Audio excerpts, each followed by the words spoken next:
Hey guys, I'm Reagan Millsap and this is Real Talk. Quick and easy info on mortgage and finance.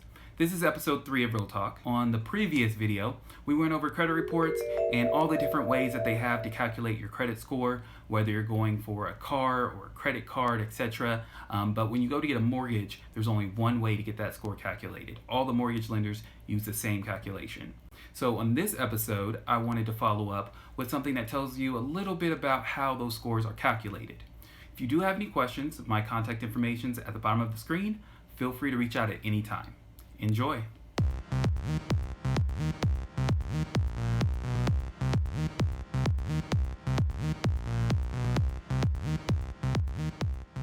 There's 3 basic things that I want to go over.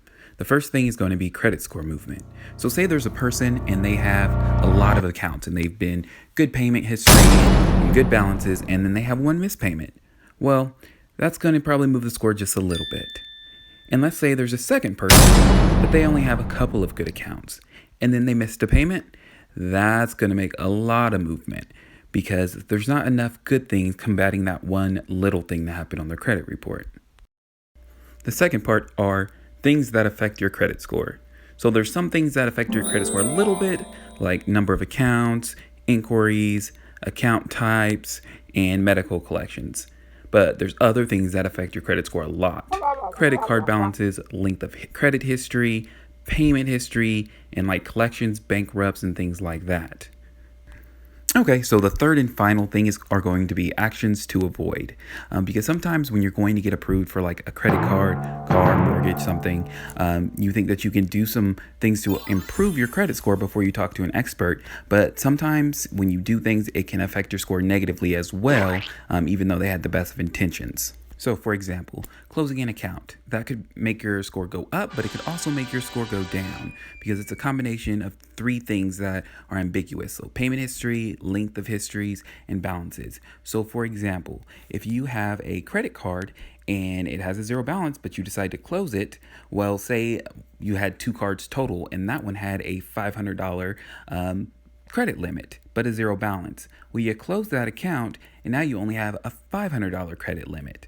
But that one card that you left open has a balance on it. Well, now your percent of credit card balances to credit card limits is higher and your score goes down. And the same will go for like payment history. Say you have an account and you have a good payment history and then you decide to close that account. Well, now those good payments aren't counting as much towards your good credit score because the account is closed and it's an inactive account. So you don't want to really close accounts until you actually talk with an expert. But on the opposite side of that, you also have opening new accounts. And the reason you don't want to do this before talking to an expert is because it contains 2 out of the 4 items that can affect your score a lot. So history of credit and balances. So if you add an account, you may be adding more debt to your monthly payments that will count against you on qualifications. Or if you're adding a credit card, say even if it is a 0 balance, that history will be short. So if you have 10 cards and you've had them for 4 years, well, now you have that new one for 0 years. So the average amount of time you've had those accounts go way down. So in order to get a good idea of what to do to improve your credit, if you have to do anything, always talk to a expert first, the person that is going to be doing the pre-qualification for you. Thanks everyone for watching the video. I hope that you enjoyed it, or at least that it was useful in some manner. If you do have any questions also regarding how to fix your credit report, I didn't actually include that in there because, like I said before, it's going to depend on each individual. So I would have to tackle that on a one-on-one basis. But if you have any questions, reach out to me. I'd be glad to help. Thank you and have a good day.